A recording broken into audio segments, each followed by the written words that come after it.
Hey, salut mesdames et messieurs, je m'appelle Stallion, le King Kong, Mr. Casanova. Je vous invite massivement à écouter sur Niango FM, l'émission Occidental Radio Show avec Mr. JP, so, right? Max de sport.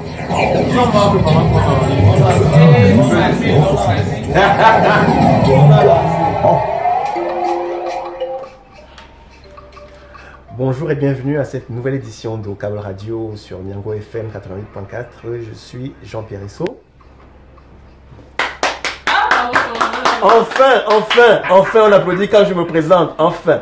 Ton émission, Alors, on est en compagnie de Darling Black. Bonsoir. Bonsoir. Et Jojo Lawson. Qui va nous Hello. parler de sport et des Lions indomptables qui sont en train de jouer en ce moment. C'est encore 0-0. C'est encore 0-0 contre le Malawi. Et voilà, on a des invités aussi prévus aujourd'hui. C'est le réseau féminin des Lions. Le réseau féminin des Lions. Voilà. Qui est donc, vous en avez déjà entendu parler il y a quelques temps, mais bon, on va mieux en parler tout à l'heure. Mais on va d'abord écouter Fally Ipupa qui chante Canne à sucre, je crois. Ocable Radio, l'actualité culturelle. De retour en plateau, en studio, à l'émission Ocable Radio, avec Jojo, Darling Black, et comme je l'ai annoncé tout à l'heure, nos invités du réseau féminin des Lions. Bonsoir, mesdames. Bonsoir. En fait, le réseau féminin de Lyon, c'est un groupe de jeunes femmes qui se veut être une sororité, solide entre elles et constituant une équipe de choc pour affronter les réalités de la vie, la femme avec dans tout son potentiel, dans toute sa profession et dans toute sa personnalité. Wow, joli programme. On parlait des Lions ici à la radio, vous étiez un groupe de 8 et là j'ai l'impression que vous êtes un peu plus maintenant. Oui, maintenant nous sommes 23. On a intégré 16 nouvelles personnes. Et ça se passe crescendo, on apprend à se connaître, on apprend à connaître les faiblesses, les forces des autres et à les accompagner comme on peut. C'est qu'on se veut être diverse tant dans le plan professionnel que personnel. Chaque femme est vraiment unique. Donc c'est à dire qu'on a des différents profils de femmes vraiment très engagées qui partagent nos visions, qui sont prêtes à vraiment engendrer le chemin qu'on a pris et elles nous font confiance. Et nous-mêmes, nous sommes en quête de grandir, en quête d'excellence. Donc forcément, tout ensemble, on va pouvoir atteindre nos objectifs et créer le refuge des Lions. Ce n'est plus un secret que je fais partie du réseau des Lions avec Corinne et Marushka, on fait partie donc, du groupe fondateur. Et à la question, je dirais que comme elle a dit, chacun vient comme elle l'est et chacune a des objectifs. Il y a une qui peut venir avec l'objectif d'être un peu plus ouverte, il y en a une qui vient avec l'objectif d'apprendre une compétence qu'elle n'a pas mais que nous pouvons lui fournir. Donc c'est dans le mot diversité, c'est vraiment venez comme vous êtes et nous on fait l'effort de t'aider à te pousser à atteindre l'excellence que chacune de nous doit avoir. On n'est pas excellente dans la même chose, mais on est excellente dans notre diversité. Il y a certaines qui sont venues avec l'idée selon laquelle elles ne croient pas à l'amitié entre filles. Il y a beaucoup de problèmes dans les amitiés filles. Mais nous on accepte en se disant que bon, nous on n'est pas dans l'optique où on te juge. On n'est pas dans l'optique où on rentre dans ta vie personnelle. Le tout, c'est de savoir quels sont tes objectifs de vie. D'un point de vue personnel, qu'est-ce que tu essayes de combattre. D'un point de vue professionnel, qu'est-ce que tu aimerais atteindre. Et donc, nous tous, ou ta marraine, parce qu'on fonctionne entre marraine filleule, on essaye donc de se pousser les unes les autres à atteindre l'objectif que tu te fixes toi quand tu rentres dans la situation. Donc, c'est comme ça que ça fonctionne. Puisque vous êtes des Lions, vous êtes censés être des femmes fortes. Comment vous faites pour vous entendre au quotidien, durant les réunions? On a vraiment bossé sur le comment, le pourquoi. On a beaucoup travaillé avant d'intégrer les autres de façon à limiter le plus de choses possible. Quelles sont les actions que le réseau va effectuer durant ce fameux mois du cancer du sein? Pour le mois d'octobre, nous avons prévu 2 événements respectifs et plusieurs autres événements alternatifs. Donc il y a d'abord le talk qui sera une sensibilisation autour du cancer, partager les expériences, sensibiliser la femme sur comment et pourquoi. Et nous avons le docteur Maison, qui est oncologue, qui sera présente. Et le dimanche suivant, nous avons la Zumba. Ocable Radio, l'actu sport. Mais je parle-nous un peu du contexte du match. C'est particulier. C'est justement ça qui me... Ouais, vas-y. Continue. Il me parlait. Et apparemment, c'est l'honnête qui le dit. Elles sont arrivées le matin. De mon sens, quand même, quand tu voyages toute la nuit, tu ne peux pas arriver le matin. Normalement, à Paris, tu arrives à 7h. Et tu joues dans l'après-midi, à mon avis, elles n'ont pas le temps de se préparer, elles n'ont pas le temps de se reposer. Tu oublies qu'arrivées à Paris, elles ont dû prendre, après aller à Grenoble. Elles ont dû arriver à Grenoble, donc oui. En fait, elles sortent dans leur voyage, on leur impose encore une fois de plus un problème de l'organisation de l'Afrique qui, à mon sens...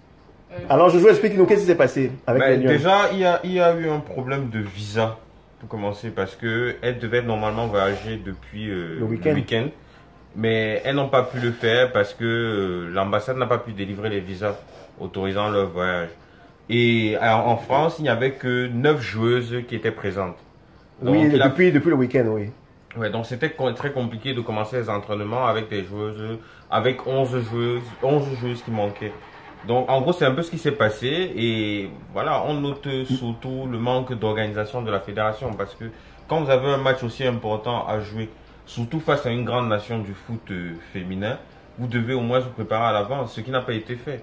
Les problèmes de visa auraient dû être réglés bien avant. Apparemment, ils sont allés demander les visas mercredi de la semaine dernière. Ouais, mais c'est ce genre de choses qu'on devait régler beaucoup plus tôt. Ils ont déposé 22 dossiers et apparemment l'ambassade de France ne peut traiter que 6 dossiers par jour. Donc voilà, mais en même temps, on savait aussi que le match se jouait 3 mois avant. Bah donc, oui, est-ce qu'il fallait pas... De toute façon, c'est un d'organisation. Même avant Même si l'ambassade signe 6 par jour, vous savez, depuis 3 mois. Donc, oui, mais même avant d'aller jouer le tournoi de la COSAFA en Afrique du Sud, elle savait déjà qu'elle devait jouer contre la France. C'est un match très attendu et puis...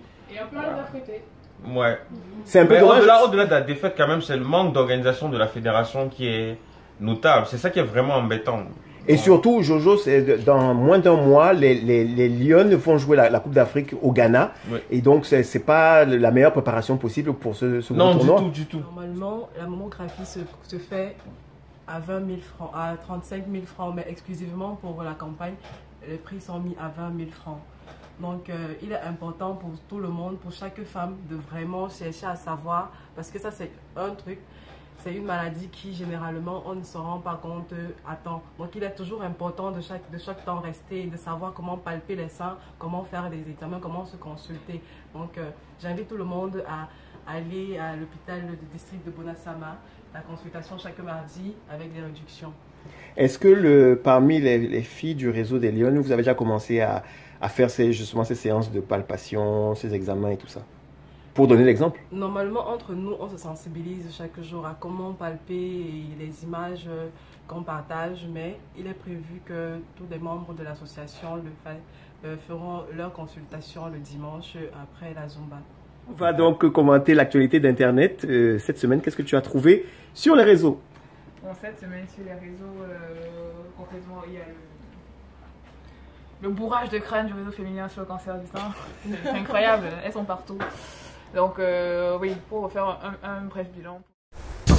Au Kabbalah Radio, l'actualité du net et des blogs. N'hésitez pas à nous poser des questions, on va vous répondre. Mais lisez d'abord quand même. Lisez d'abord ce qui est écrit. Après vous posez des questions si vous n'avez pas compris. Mais normalement tout est clair. Et après, nous on peut pas... Eh Jojo, c'est vrai que tu me suis quand j'en regardais la télé, toi le foot.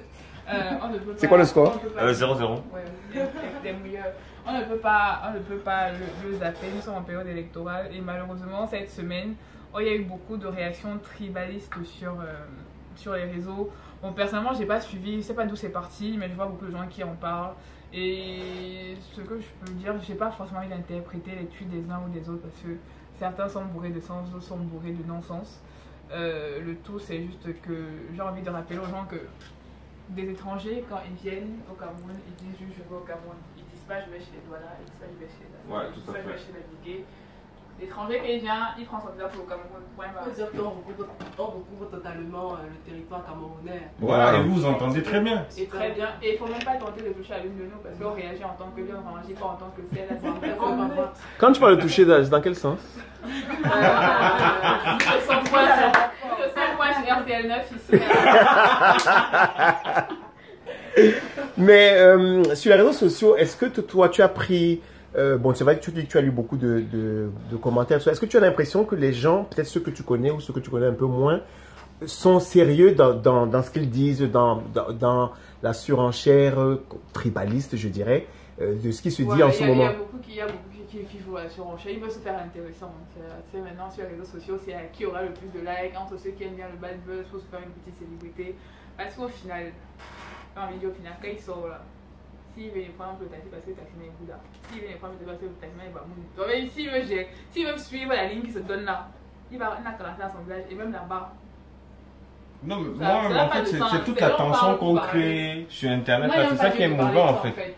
Ça, j'en parle pas parce que je ne fais aucun. Les gens vont rester derrière leur téléphone et tout, à dire n'importe quoi, à analyser les choses de manière bizarre. Et puis, il y a certains qui les suivront. C'est ça qui est mauvais. Si vous n'avez rien à dire, ou si vous n'avez rien à faire de votre crédit ou de vos data, téléchargez des films, des séries. Vous n'êtes pas obligé de tweeter ou de rester sur Facebook à dire n'importe quoi. Mais rassure-toi. Ah oui, tu as fait la couverture du New York Times. Non, Time Magazine. Time Magazine. Non, c'est pas la même chose. Time Magazine, c'est donc un magazine très prestigieux américain qui très rarement donc met des footballeurs, surtout parce que c'est pas un sport d'Amérique. C'est le 5e footballeur à faire, 4e à faire la couverture. Oui, le 4e, mais je veux dire, c'est que ils ont quand même existé pendant 89 ans avant de mettre un footballeur. Et en l'occurrence, c'était Lionel Messi en 2012. Ouais. Mais après ça, il y a eu Neymar, il y a eu Balotelli. Ouais. Et aujourd'hui, donc Mbappé, qui est donc, en plus du fait de sortir en couverture du Time Magazine, a marqué un but hier avec l'équipe de France. Il est en couverture d'un si prestigieux magazine. Il a déjà marqué plus de 68 buts avec l'équipe nationale et son club, alors qu'il n'a pas encore 20 ans. Celui qui a fait mieux que lui, c'est Ronaldo, le vrai, qui avait marqué 92 buts. Il y a le faux Cristiano. Ben, Cristiano, c'est le faux, ouais. C'est pas le vrai Ronaldo. Quand on dit le vrai Ronaldo, on sait que c'est le phénomène. Voilà, l'autre Ronaldo d'avant, là. Donc c'est une belle nouvelle pour lui et puis bon on est content et puis bon on espère que. On est content et on espère qu'il a juste gardé les pieds sur terre parce qu'il n'oublie pas l'eau qui va tenter de se perdre en disant une connerie, on va le récupérer. Et qui n'oublie pas les autres du village vont le récupérer. Qui n'oublie pas de bien travailler avec Choupo-Moting là-bas à Paris. Choupo d'ailleurs qui est capitaine. Qui est le nouveau capitaine de l'équipe de. Oui, des Lions. Mais moi en fait j'ai l'impression que les capitaines on les change, on n'a pas encore de véritable capitaine. Lors du dernier match c'était un gars de là Choupo. Oui, mais en même temps, on a de nouveaux entraîneurs, donc ils décident un peu de qui est capitaine. Il allait jouer au Qatar. Qatar, Arabie Saoudite. Arabie Saoudite, oui. Oh la jambe, c'est ça qui va penser un peu au village. Alors, on va écouter un peu de musique, après on revient avec la suite des nouvelles du net avec Darling Black et le réseau féminin des Lyon. Et pour participer, vous devez vous munir de votre bracelet. Le réseau comme moi. Rose, oui. Il coûte 1500 à partir. Minimum, 1500 minimum. Si vous voulez donner plus, vous donnez plus parce qu'un bracelet c'est un don pour les malades du cancer du sein. Mais vous les deux Lyon, vous n'avez pas de bracelet aujourd'hui? On nous a arraché nos bracelets. On va faire comment? Ouais, le stock. À force, tellement les gens veulent soutenir qu'ils ont pris les nôtres, mais c'est un petit problème de détail. C'est un détail. On s'est compris, merci de nous avoir suivis, mais ça va vous faire un temps pour ne pas voler.